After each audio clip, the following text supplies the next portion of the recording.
As a family, we went to church every Sunday. It was constant. It wasn't occasional. We didn't argue about it. It was what we did. And many kids on the street did the same. Sunday school, church, whatever. So it didn't seem particularly different. And also at home, we had modelled a quite clear way of life, values to live by. Telling the truth. Do not lie. Don't make an excuse. Take your blame for something you've done wrong.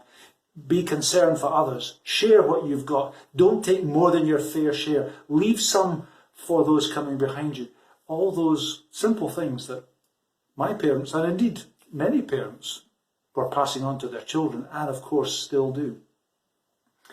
In a slightly older stage of childhood, into my teens, I came into the teaching of a group that were keen to make me have faith in a Jesus who died on the cross for my sins to save me from punishment and hell.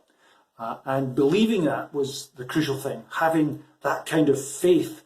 And we sung about all these timeless truths in blood-soaked hymns that spoke of the blood of Jesus being shed for me, and my guilt and sin had put him on the cross.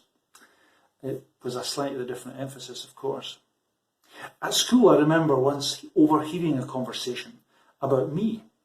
And it was a friend of mine who was describing me to other people who didn't know me as being quite religious. I recalled, I felt stunned, I felt rejected. I took it as a very critical thing, as being something that implied a stigma, a commitment to unreasonable beliefs, a bit of a killjoy, somebody who was just different, and I didn't want to be that person. I didn't think of myself as being in any way religious, despite the things I've just described. What does it mean to be religious? Well, 750 BC, in what we now call Israel, there was a prophet there called Micah who described what people were doing in his day and generation to be religious. And he described it in a way that was a bit over the top, poetry and exaggeration, but nonetheless, the essence of it, well, he talked about the best of the calves from the flock, thousands of sheep being brought to Jerusalem, gallons, rivers of olive oil were to be given to the priest, and all of these animals were to be sacrificed. Even a child was brought, presumably promised in service to the temple or to the priest. You can do all of these things, he said, with enormous wealth and self-sacrifice and ostentation, but no, you got it wrong. You've got it wrong. Micah wanted to say this. He said, do you want to know what God really requires? None of that. None of that. He requires this. He said, do what is just. Act with compassion and mercy. Walk humbly with your God. Well, if that was Micah's message, I guess it's timeless. First on the list, do what is just. There we go, a concern for justice in our lives, in the world.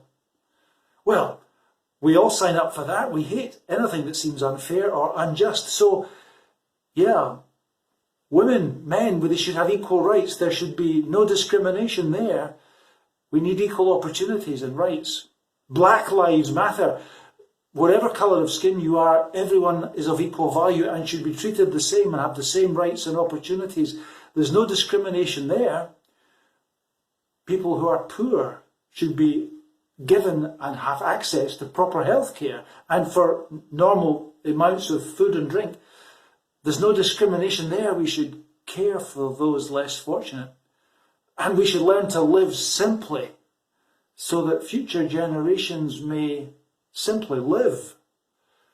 There's no discrimination there. Now, if that's what it means to be religious, I'm a bit happier with that. Count me in.